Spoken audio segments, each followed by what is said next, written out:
नमस्कार, स्वागत है आपका आज की खबर में। मैं हूं आपके साथ महिमा शर्मा। बढ़ते हरियाणा की बड़ी खबरों की ओर।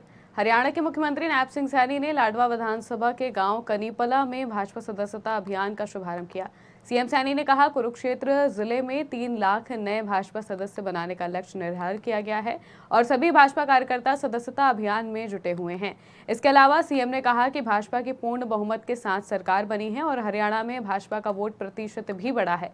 सीएम ने गांव कनीपला को 33 केवी के पावर हाउस 21 लाख रुपए के अनुदान राशि की सौगात दी है।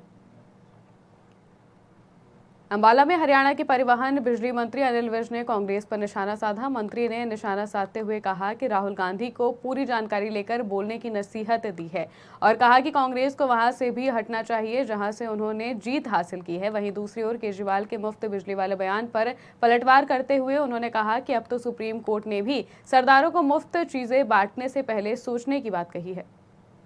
भारतीय जो कर ढांचा है उसमें पहले तो कांग्रेस के राज में जो बना हुआ था इनकम टैक्स का, सेल टैक्स का, उसमें सुधार ही किया है। उसमें जीएसटी बनाया और राहुल गांधी को पता नहीं है कि राहुल गांधी जी की सरकारों के भी प्रतिनिधि उसमें बैठते उस सभा में, तो वो ही जीएसटी काउंसिल ही बनाती है कानून। और राहुल गांधी जी तो कहीं से भी बोलना शुरू कर देते। पहले सारे सब्जेक्ट की जानकारी लेनी चाहिए, फिर किसी पर टिप्पणी करनी चाहिए।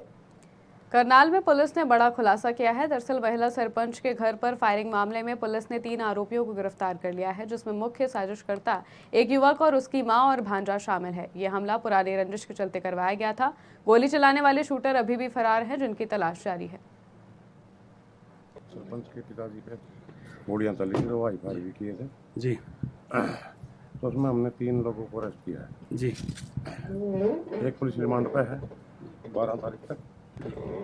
ये साजिश करता है, उसको एक आरोपी को भी गोली लगी थी आपस में ही जी। इन्होंने नशा किया हुआ था, आपस में भी गोली लगी थी जी। तो उसको ये उसका भांजा है मेन आरोपी का जी, मनीष कुमार है जी, बंगरोटी खेड़ा से है। ओके। ये गोली मारने के बाद इसके पास गए हैं जी। एक दिन पहले इसने रेकी भी की है उनके साथ, अपने मामा के साथ। अच्छा जी। हाँ, तो गोली मारने के बाद इसके पास गए, इन्होंने पैसे की मदद की और हॉस्पिटल में इनको यहाँ की बजाय करनाल की बजाय नरेला में किसी एक प्राइवेट हॉस्पिटल में लेके गए छुपा के जी, पुलिस को पता नहीं लगे जी। ठीक है जी। और ये इनकी उत्तर प्रदेश से हरियाणा आए एक पशु व्यापारी से करनाल के पास लूटपाट का मामला सामने आया है, जहां एक व्यापारी ने लिफ्ट मांगे एक शख्स को वाहन में बिठाया, जिसने बाद में बंदूक दिखाकर उससे 1.15 लाख रुपए की लूट कर ली। फिलहाल पुलिस ने मामला दर्ज कर जांच शुरू कर दी है और पीड़ित से पूछताछ की जा रही है। एक शकील था नाम का, जो यूपी का रहने वाला था, पशु वगैरह खरीदने जा रहा था। उसके पास से कुछ पैसे छीनने हैं। जो ये बता रहा है इसके अनुसार कि रोडान से कोई लड़का इनके साथ बैठाया इसने अपने आप ही, खुद ही, और बाद में आके बताता है कि यहाँ आकर के मेरे साथ वारदात की है। लेकिन सर्कमस्टांस ये नहीं बोल रहे हैं, क्योंकि ये कह रहे हैं कि मेरे 1,15,000 रुपये लिए। इसकी जेब में और पैसे भी थे, वो बिल्कुल सुरक्षित है, मोटरसाइकिल सुरक्षित है, मोबाइल सुरक्षित। उसके बाद में वापिस ये अपने परिवार के पास फोन करके चला जाता है, फिर पुलिस को कॉल करते हैं। तो ये जांच का विषय है, जैसे ही जांच होगी आगे जैसा आएगा तो कार्रवाई करेंगे। साइबर सिटी गुरुग्राम के गुरुद्वारा रोड पर जीएमडीए के अधिकारियों द्वारा अतिक्रमण मुक्त अभियान चलाया गया, जिसके तहत सड़क किनारे अतिक्रमण फैलाने वाले दुकानदारों को चेतावनी भी दी गई। दरअसल पिछले कई दिनों से जीएमडीए एनक्रोचमेंट फ्री गुरुग्राम की मुहिम चलाई जा रही थी। गुरुद्वारा रोड और सदर बाजार के एंट्री पॉइंट के साथ साथ सब्जी मंडी में जीएमडीए का पीला पंजा चलाया गया। वहीं सड़क किनारे अवैध तरीके से खड़े वाहनों पर भी कार्रवाई की गई। देखिए, सदर बाजार में हमने कल भी काफी जो इलीगल रेडियां लग रखी थी उसको हटाया। उससे मेरा ख्याल काफी समाधान हुआ।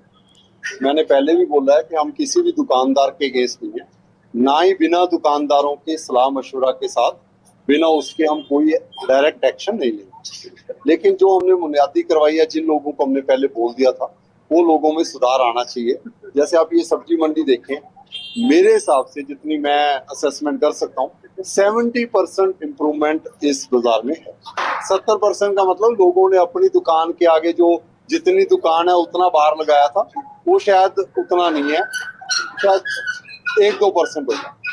सफाई का इशू है, सफाई हम निगम वालों के साथ मिलकर कोशिश करेंगे इसको करवाना।